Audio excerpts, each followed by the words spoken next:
Salut tout le monde, ça va? J'espère que vous allez très bien, très bien.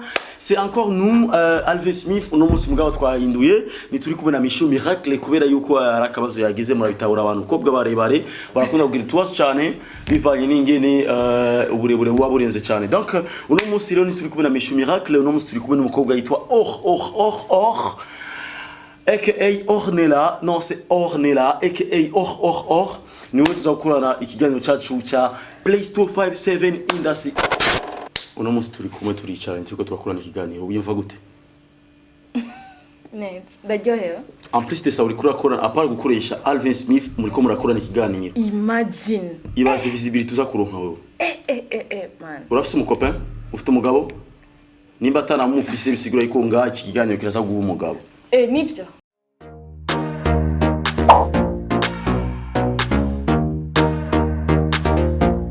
Kazoar TV. Salut tout le monde, ça va? J'espère que vous allez très bien, très bien. C'est encore nous, Alvin Smith, uno munsi mugabo twahinduye nituri kubona Mishu Miracle kubera yuko arakabazo yagize murabitahura abantu kobwa barebare barakunda kugira tuwas cyane bivanye n'ingene uburebure buba burenze cyane. Donc uno munsi rero nituri kubona Mishu Miracle, uno munsi turi kubona umukobwa yitwa Or aka Ornella, non c'est Ornella aka Or niwe tuzakurana ikiganiro cyacu cya Play Store 57 Industry uno munsi. Donc kaze kandi mwese turabashimira abantu bakomeza baraba kuko twararavye last time ikiganiro mwa kiravye kandi turabonye ama commentaires yanyu, c'était très bien, merci beaucoup la famille. Et aussi twarabonye ama views yagira araduga n'ama subscribers muri Kazoar TV. Donc mwese kandi twongera tubatumira muze kugira ama like n'ama subscribe kuri Kazoar TV. Donc je vais dire à ma subscribe kuri Kazoar TV et à ma like kukiganiro et à ma partage aussi kukiganiro. Donc uno musi sasa turi kubona Ornella tuza kuvuga ama topic atatu cyane ane y'ibintu bigezweho ngaha ngo najewe shabaraza kunshiramo ngo jewe ngo n'umuntu kanaka ngo dufitaniye beef je ngira na beef n'ande man je wa n'umuntu kugira na beef urumva rero kaze Ornella. Merci beaucoup Alvin Smith, la vache originale. Kandi wowe rero ngo kiya warigeze kundondera ngo urambura Yo, turabivuga. Alvin Yambu bizu murakomeye byemeze bien nitwa Ornella aka Or ni wari mpaye. Ufite imyaka ingahe wowe? Nishema. Ningahe? Ibintu by'imyaka ndaguzabye nituyivuga kuko mfise imyaka urashaka gusanga mfite a grande sœur kandi nisanzwe gusa ntibone igikuru nuko bitaboneka. Anyway, ndabashimiye ko mumaze gukora ama subscriber. Shimira Alvin Smith yakuzanye ngaha muri kiganiro ciyo kuko iyo ntashaka sinari kuzana. Ndagushimiye la vache originale. Bon, nibaze ko yabigize pour se faire pardonner. For what? Alvin Smith narigeze kumutumira mu kiganiro. Guys, uyu mutipe uretse ko tutazapfa duhuye. Nibesha abantu yarangaye ko aranka. Undi munsi amamagara ari dimanche mu gatondo ngo none ngubunya ngo tosha gukora ikiganiro. Dimanche mani mu gatondo ntavyo nateguye nkenera kamera nkenera ibintu byose acambira. Ndamubwira ntibikunze tosha gukora land. Kuva munsi ngira hareze nk'imyaka nk'ibishanga 3 ntayari bwase kandi kunyishura message acanyishura ubu. Uno munsi turi kumwe turicara turiko turakorana ikiganiro uyumva gute? Neza ndaryohewe. En plus de ça uri kurakora apart gukoresha Alvin Smith muri ko murakorana ikiganiro. Imagine Ibaze visibility uzakuronka wewe. Man. Urafise umukopa? Ufite umugabo? Nimba atanamufise bisigura yuko ngaha iki kiganiro kiraza guha umugabo. Nivyo. Yego. Okay, ni Topic rero tuza kuvuga nkuko navuze ni 2 ou 3 ou 4 topics. Iya mbere ni gutembega. Iya mbere sorry gato ntaguciriyemo twavuze yuko tuza turavuga ibintu biri byinshi bizabiri pasa muri industry ya Play Store 57 nkuko iganiro cyacu yani Play Store 57 Industry. Donc tuza turavuga ibintu byinshi bitandukanye biba vyabaye isomene ibiheze. Yes. Donc topic ya mbere. Voilà topic ya mbere rero nuza kwiransa Ornella. Topic ya mbere nangorane. Topic ya mbere za kuvuga kuri Big Fizzo ko araza gufata une grande partie ya kino kiganiro cyacu aho tuza kumuvuga ku bintu bitatu bitandukanye. Icambere afise beef nande koresha umwanya. Beef yerekeye sinzi Big Fizzo il paraît que koresha umwanya we yaramufashe video. Big Fizzo ari ameze bien. Ndarayibonye iyo video amatopic ya kabiri. Déjà nous est pas tout turavuga kuri il paraît que Fizo ari Dubai. Ah, Fizo ari Dubai. Ya. Yego ndabizi. Kandi ariko arakora nantuze ariko arakora indirimbo na Monia Fleur. Yego ivyazwi. Bisheshe cyane. Yego. Paraît-il ko na Monia ari Dubai. Iyo ni akabiri. Ko ikorera mu. Party 3? Party 3 ya Big Fizzo. Encore Big Fizzo hari ibintu yapostinze aravuga ngo The Ben umenye kujya uje muri territoire ifise abami bayo. Exactement. Ouais, voilà. Ça c'est un beau message. Ya. Topic ya kabiri? Topic ya kabiri tuza kuvuga kuki. Nibutse. Topic ya kabiri tuza kuvuga kuvyerekeye umuririmbyi Alvin Smith, la vache originale ingene asigara mu journaliste. Donc est-ce que imigeri biratereka ariko twebwe tuzi yuko burya n'imigeri imwe arashobora gutereka icyarimwe. Donc Alvin Smith tasa kumusubirako aussi wavuze ngo hari indi party ya Alvin Smith muza kuvuga yerekeye Alvin Smith nkuko yavuze mu introduction arafise beef. Turashaka kumenya mbega iyo beef afise irahari Alvin Smith beef nande mufiki il paraît quoi afise na John Ellards. John Ellards ujya mu director. OK, topic ya gatatu nibatwarize pour aujourd'hui ndabaza topic ya gatatu wavuze ngo hari umukobwa yibungenzo muri ndasi. Oh yeah, mademoiselle c'est madame Meili ashobora kuba yibungenze. Bon, tubaye turamukenza niba batabari urabifitiye preuve mugabo najumiye ngo hariyo post nigeze kuyibona ku munyamakuru narize kuvuga ngaha yabipostinze avuga ati kana kafite inda kandi iri ku mvyaro. Donc vas-y twagiye rero na topic ya mbere rero uti rero ngo byagenze gutega mabjan Big Fizzo ariko aravoyaje asanzwe avoyaje ni ça. Iyo ni ya kabiri. C'est ya mbere bavuze ngo ni une petite vidéo bamufashe. Oh ya une petite vidéo ya ngweye ungane w'Abanyarwanda yari ameze. Ese ni kunywa cyane no kuryoherwa? Je nibaza iko kunywa no kuryoherwa n'ibintu bitandukanye. Biravana muri post abantu babivuze bavuze ko yari yanyoye aryohewe sivyo. Yari yanyoye hama donc bamufata video. Kunywa c'est tout à fait normal. Umuntu wese aranywa. Yaraborewe. Il paraît ko yari yanyoye araboregwa hama baramuposta donc bishobora kuba byaramubabaje polémique biramubabaza. Donc est-ce que umuntu anyoye ni makaboregwa hoho umuntu aborewe ni kibazo hari umuntu ababangamiye kugira ngo twovuga ariko nivyo ziko Fizzo ari muri legend muri legend c'est une star no kuvuga umuntu aboneka popinga kujyanye genre abantu baba mubona rero iyo ugize akantu nyene kari un peu déplacé canke kari un peu plus donc tu veux dire que si c'est trop c'est mauvais. Oui, si c'est trop c'est mauvais. Ariko Big Fizzo dusanzwe tuzi ko akunda kuryoherwa none c'est la première fois mo nyaryohewe. Bon nibaza ko c'est pas la première fois. Bon jewe siramubona aborewe bat kuryoherwa ego ivyo cyo kubonerwa je navyo zi kuko je sinzi kubona umuntu yaborewe sinzi ku umuntu yaborewe amera gute mugabo ico nzi braza wacu araryoherwa donc comme nous aussi naryoherwa uraryoherwa abantu bose bararyoherwa rero je ndibaza yuko kuryoherwa rero yatandukanye kandi kuryoherwa rafise limite sivyo. Entre Big Fizzo n'uyo mu journaliste wibaza yuko ninde umuntu yo ari makosa? Nibaza ko umuntu ari makosa cyane arikoresha umwanya. Koresha umwanya ari makosa gute? Kwako umuntu arafise droit yo kukitwarira igihe umufashe video atabishaka. Mugabo muri industry birarekuriye urabizi? Birarekuriye mugabo umuntu nkujya sivyo arafise droit yo kuvuga ati je yamfashe video. Turi muri showbiz. Atavyashaka. Turi muri showbiz.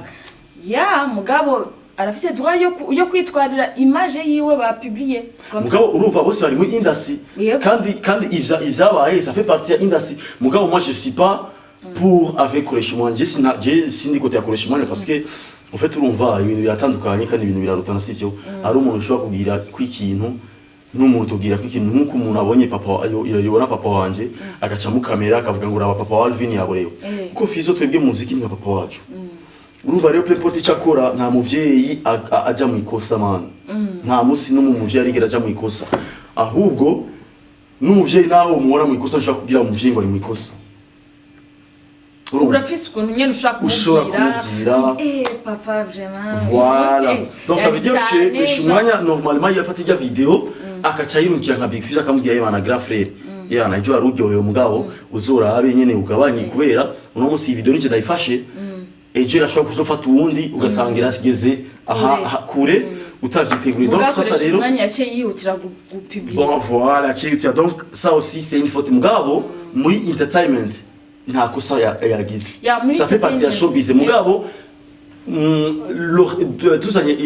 tuzanye respect kubahana uko abantu barutana nk'ivyo yaba ari jewe vyari kumacingana wowe wari kwikunda vyari kumacingana kubera umva erega Big Fizzo ni vie wacu ni papa wacu muri music ko jewe ndibuka yuko Big Fizzo ndamuzi jewe kuva bakinyambika uniforme nje kwishuri nikupenda ukanipenda oya ziza leave me alone ziga za nuzenya ziga za kera zose you know ziga donc ndazizi nkiri umwana ça veut dire que jewe kuri jewe Big Fizzo nawe nomubona mu ikosa ari ibintu muhukako kuko mani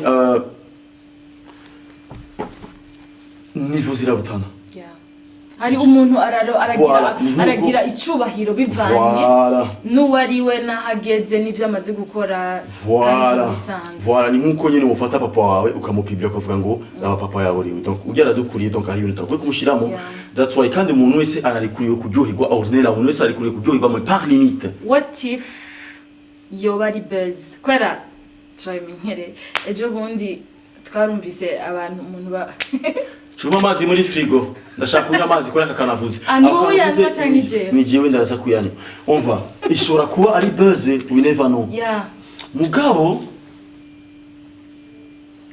langasha kushimana ndayizi iga nti ari buzz yiza kuba ari buzz yari kugira gute isa kuba ari buzz yari kwa grave yari kubigira gravage ariko je siraza ko ari buzz mugabo jewe si koresha umwana nuvuge ko afite amakosa mugabo umundi mwana nta makosa afite kubera ariko ari muri industry kandi ça fait partie ya industry bijya showbiz donc ça veut dire que niyo mpamvu bavuga artiste ari ukuntu bakwiye kwitwara kubera niho babazi abantu babakikuje ni bande kuko no musi byakoze koresha umwanya je ushaka kurundi muntu sivyo ahubwo bizima ko vyakoze koresha umwanya tuzi twese umva aho nyene urumva twese turayivuze twese turabiteye ivyasi ko nibaza yuko kandi byobera n'icigwa kubandi bantu bafise image ziboneka ko ifo kura mu gihe uzi yuko genre uri umuntu uboneka ukawutari wenyene ifo kura ibintu ukora ngene wifata kuko uwari wese ashobora kugufata video kandi akayitanga kandi umuntu arari kuryoherwa mugabo kuryoherwa birenze si byiza mu kuryoherwa birenze ku buryo umuntu abikwibukije bica bikubihira bon niba sinzi ko yari yarengeje kuko bon je sais pas moi j'ai vu la vidéo kandi video ari loin kandi umuntu kuba afise abantu akote yiwe nibisigura ko aba yaborewe kubera yuko wizi gute ko hari abantu bamucungereye kubera urabizi kajya kabare twabonye nakabare kaba karimo abantu benshi cyane donc bishobora gusanga Big Fizzo yavuze ati ahantu hari abantu benshi cyane donc ndashaka yuko mu protege akote kugira ngo nihagira abantu baza ngo kuko hari ukuntu onera ushobora kuba uri kurarengana ukazubona umufana araje arakuguyambi voilà ugasanga yagufashe ego donc ushobora gusanga Big Fizzo rero atari yaborewe nkuko mwe muvyibaza kubera yuko mwawe ijya video ugasanga kuko ijya place ndabisubiyemo ijya place ni place ijyamo abantu benshi cyane kandi ujya no legend no star no star akomeye donc ushobora gusanga yabwiye abajama biwe muje akote kugira ngo nihagira abantu baza kungwako wewe ukafata video wibaza ngo yaborewe kumbe ari karagira basi uzobone muri concert y'umustar yinjiye aciye mu bantu cyitwa rubona ko aragerageza même si abara bavuga akote abantu aragerageza nyene kwinyavya kugira ngo ushaka gusanga ari ivyo atari yaborewe bo niba ari yaborewe agabanye mugabo umujewe kuri kote yanditse nibaza yuko no shirimbira akaborege kubera yuko iyo umustar ubonye afise abantu akote kote bisigura ko aba yaborewe ashobora kuba yabigize kuri protection yiwe topic ya kabiri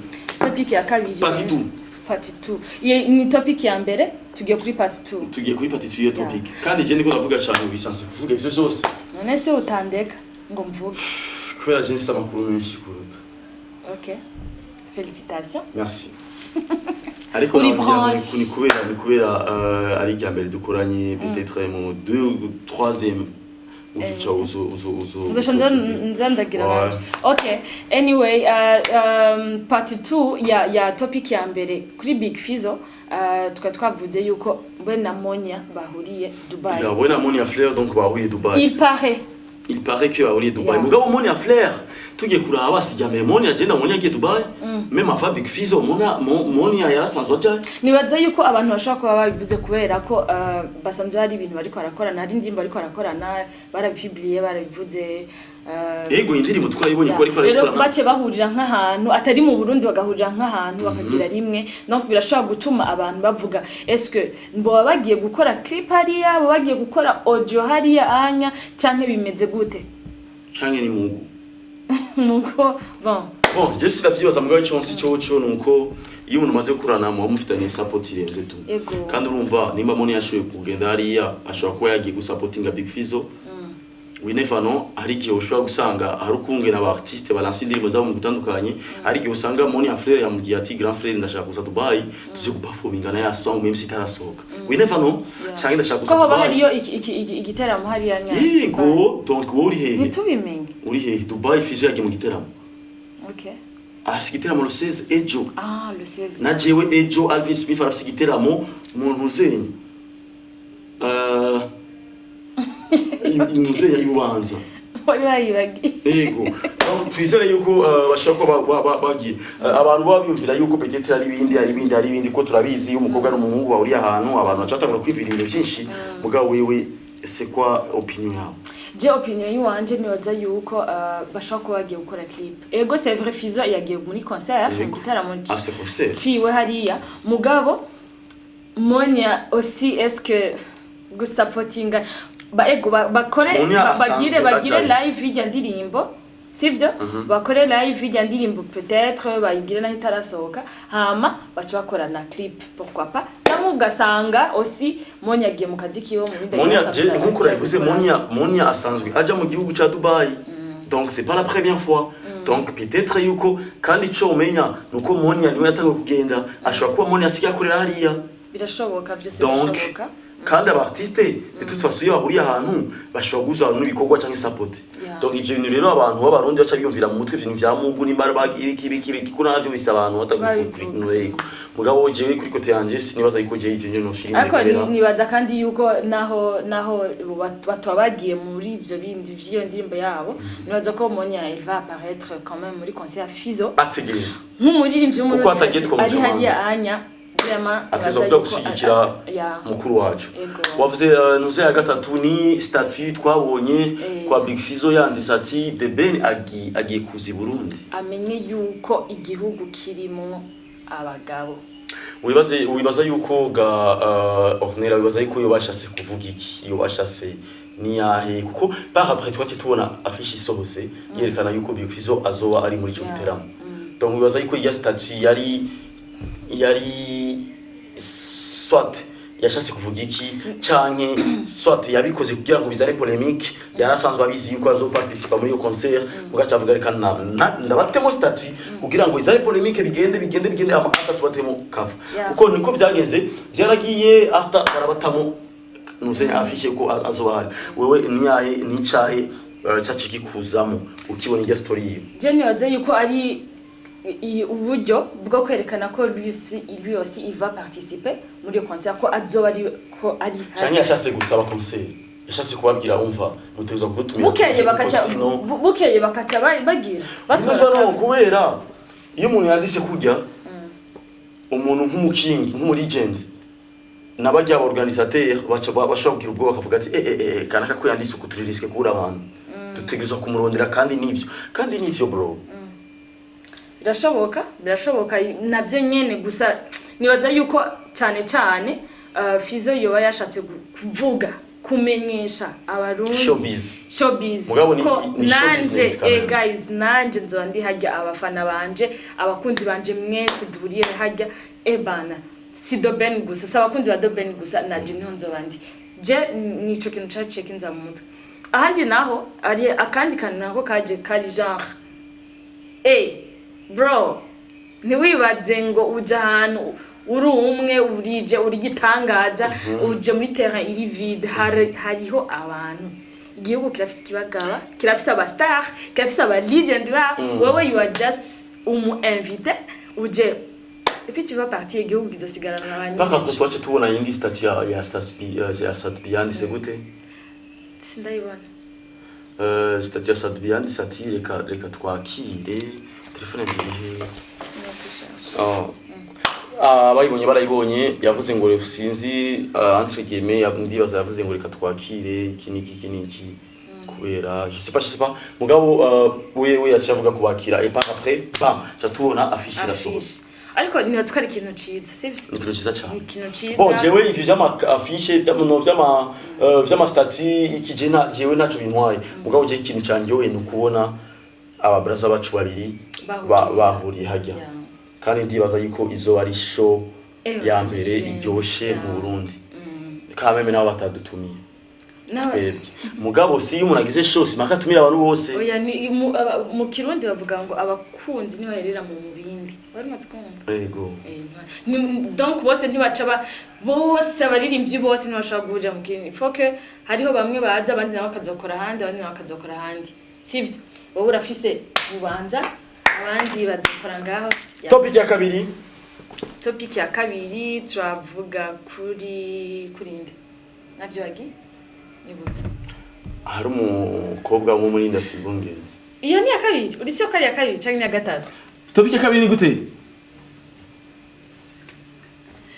topic ya kabiri reka ntaco tube turavuga iyo entre temps tube turagira hariho umuririmbyi kazi Meili the key ashobora kuba yibungenze ariko si ikintu kibi kwibungenga est-ce qu'on dit kwibungenza kwibungenga voilà ariko si ikintu kibi kandi arasanzwe afise umwana oya si kibi ni kubera ko ni umustar urumva akantu kose kagira nuko nyene papa w'umwana mu munsi muramuzi none ko amajambo yabaye menshi ntibaramuvuga kandi umwana we wa kabiri azogize umwana wa kabiri mu gihe byo bari byo azogize umwana we wa kabiri jewe namugiye Alvin ni hababa urafise umwana ego ndafise umwana ni hababa ufise umwe Meili arafise umwana ufise umwe jewe sinze na office Meili arafise umwana sivyo oya mbwira Meili arafise umwana ego yasanze afise umwana none se we le problème niba umuntu yibungeze muraza abantu birigwa kwa barumenyi kurondera kugira ngo atwarinda muraza abantu birigwa masengesho kugira aronke umwana umuntu mwana ushobora gutwa raba ngewe urumva par exemple je naravyaye Karimana jewe nk'ubu naho umwana naco bintwaye ko je naravyaye urumva ni ikintu gishimishije cyane jewe udashobora kugwa hasi ugasanga akagongo Alvin Smith ntazosubira kandi kuvyara ntazosubira kandi no kurya abantu ugasanga kivuga mana urakoze cyane kubona naravyaye kare sivyo donc je dibaza ko ikintu cyo kuvyara si ikintu kibi kubera yuko hari abantu benshi cyane bifuza abana hariho nabantu bagura abana murabizi nibaza yuko Alvin nitwiyumvire ko baba barabivuze mu buryo bwo kumuvuga nabi ni nka kujya na Rihanna yagize yatwaye inda yafise inda abantu baca bivuga je ndazi ko ari muri yo sense Jean guys ikintu gishasha mu entertainment hariho umumama turanse umuntu ari mukura umwana je ndazi ko ari muri yo sense sinibaze ko bari kwavuga like nko kumuvugana kuko si ibintu bibi je sinoza ko atari ikintu kibi kabisa kuko umwana n'umugisha namba ari byo umwana n'umugisha umwana félicitations ma sœur ma grande je sais pas si t'es ma grande ou ma petite mugabo jewe quand même ndaguha félicitations donc ndagutera intege bana bavuga simbimanda simbanga bivuga ku muntu amaze kuvyara cyane ku muntu voilà donc courage and félicitations et congratulations imana igufashe ushobore kwibaruka neza bizogenda neza tumwifurije amahirwe yes topic ya gatatu nayo nibuka topic ya gatatu wavuze ati ngo hari umuririmbyi yitwa Alvin Smith ashobora kuba afitanye bifu n'undi mu director yitwa kugira ayivuge nashatse ko amuvuga uwo mutipe jewe ikibazo kimwe shaka kubaza nti est-ce que bifu mu Burundi ni iki beef ni mésentente ni gihe bishitse ahantu nimwumvikane n'umuntu kubera ibintu bitandukanye genre nazibanze zidakwitana amahembe iyo umuntu mumaze kugira ikintu muhuriramwo naho yo bara amasaha abiri c'est normal yuko musekana donc il paraît que Alvin Smith na John Ellert bashobora kuba hari ikintu bapfa mbega vuga John Ellert cyangwa John Ellert sindabizi anyway natsko bagende kuri YouTube baraba indirimbo barakora bashobora kuca babona izina bakagira donc sasa rero urafise icyo ushobora kuongerako urafise icyo ushobora kuvuga ko je si icyo ushobora kuvuga kuri topic kubera jewe sindi ngaha kugira ngo nze kumenyekanisha abantu nta promotion ndimo donc nta mahera bampevye kugira ngo nshobore kuvuga umuntu numwe ngaha ku bintu nk'ivyo ku bintu nk'ivyo bon okay ni droit yawe mugabo twabibonye urashobora kugira jewe icyo nabivuga ko est-ce que warumvise quand même icyo bafuye warumvise ama version ya bose uko byagenze sinumvise ama version ya bose donc wazanye rero topic utazi oya ego nazanye topic kugira tuyidiscute ko ibintu twavuze ngaha si ibintu byose turi studio yabi none Ornella wewe nkumenyesha amakuru sivyo bo muri Kazoir TV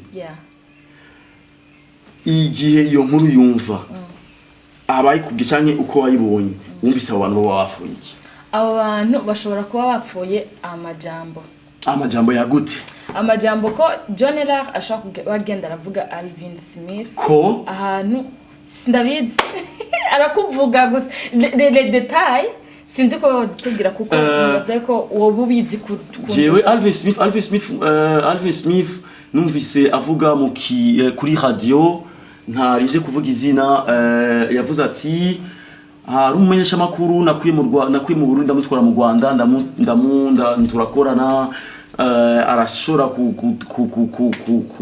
gukora igikorwa ciza kukwere ko mu ico gihugu nta muntu umwe yaramuzi mugabo après ico gikorwa cha Alvin Smith yaciye agira nuzenya audience irese cyane ku buryo ama video menshi yo muri ico gihugu abartiste b'icyo muri ico gihugu batangura kumurondera mugabo après twace tuva ngo Alvin Smith ashobora kuba yari afitiye amafaranga 50,000 ujya mu director byatumye ujya mu director atangura kumubwira nabi kubera ayo mafaranga ariko Alvin Smith nawe akavuga ati jewe none umuntu nawe uramama miliyoni nta clip y'umunsi w'umiliyoni turakorana eske yibaza yuko je no muherana amahera 50,000 mwanda ama miliyoni kuri video bishiye muri logique rero nkawo umuntu akuze ndakubaje ati eske umuntu mora mukorana ibintu by'ama miliyoni 50,000 yo biguherana eske 50,000 vyo tuma mubwira nabi nije maze gufashanya byose none ivyo 50,000 urabimufitiye wari umufitiye Michege wamuvuze je ndibaza yuko Alvin Smith kuba afitiye ideni umuntu ntibisigura yuko iyo camishura nabi wese gituma kubera yuko umuririmbyi iyo avuganye n'umudirector akamuha amahera yiwe kugira mukorere video umudirector ntashoka yimukorera aho nyene arashobora no kumuha après un mois kugira yimukorere mugabo urumva amahera yiwe abayafise kubera ko umusara ataza kumwisha akamubwira umva urafitiye amahera zikore video nyene donc bisigura ko umuntu agoye amahera cyangwa umuntu afitiye amahera urapatienta nkuko na wewe umuntu patientisha kandi umuntu kugira ngo ntago amahera aba yamaze gusigura ikintu cyamubaye ko kuko umuntu sinaza ko umuntu yoba gwa miliyoni ko yoreka gwa 50,000 donc ashobora kwera ikibazo mugabo rero ntibisigura yuko wewe wocu ugenda uramwararaza batahura donc iyo histoire close rero twamaze kumva ama version sivyo hasigaye ko nujya mu zenya nawe nimba abona ko Alvin Smith yamuyishira azogende ku ma media avuge ico bafana Alvin kugira ngo abantu babitahure neza sivyo yani batswara ivyo nyene naza ko nawe yoza akavuga version yiwe voilà tuzi ko ngabiro yakwi nini nini turasezeye oya irebe okay topic ya nyuma ngo ni gute topic ya gatatu ariyo ya nyuma nutuza kuvotwa yari yerekeye Alvin Smith nyene ko asigaye ari mu journaliste asigaye bon yasanze ari mu YouTuber asigaye ari mu journaliste ku ma TV online ku ma radio donc asigaye akora ibintu byinshi cyane ikibazo ni eske uyu mutipe Alvin Smith ni mona ko azaba akizima buhoro mubizi gute eske muramaze kwega Alvin Smith kugira ngo mushiye ku turamaze ku nibaza yuko iki kiganiro ntavyo twategeye kuvuga umunsi mugatse tuvuga mu kiganiro gikurikira aho tuvuga Alvin Smith nakadikiwe kenshi asigaye akora. Merci beaucoup la famille comment je kufata 20 ou 20 combien minutes mudukurikirana merci beaucoup Ornella. Je vous en prie, merci à toi aussi kuntumira. Ndabibutse ko tuzohora tuba turi kumwe kenshi na Alvin Smith muri iki kiganiro cha ni Place 257 Industry. Ego ikiganiro ni Place 257 Industry musazo mugishikizwa iminsi yose ku munsi wa Mungu wana Alvin Smith yanyakura namwe na Mishu Miracle mugabo Mishu Miracle yagize ikibazo n'ababye abantu barebere ko bigoye donc ubu agikuza gikorana na Dushime Ornella. Karibu cyane muri Kazor TV. Merci beaucoup. Karibu cyane muri Kazor Company. Uri ntuzenya wa mbere aronsa akazi akacamo a t-shirt uzikora nje sanzwe ngorera muri Kazor na munsi rimwe bara ama t-shirt. No utazi gucengetera. Uri special. Sana. Ciao, bisous bisous.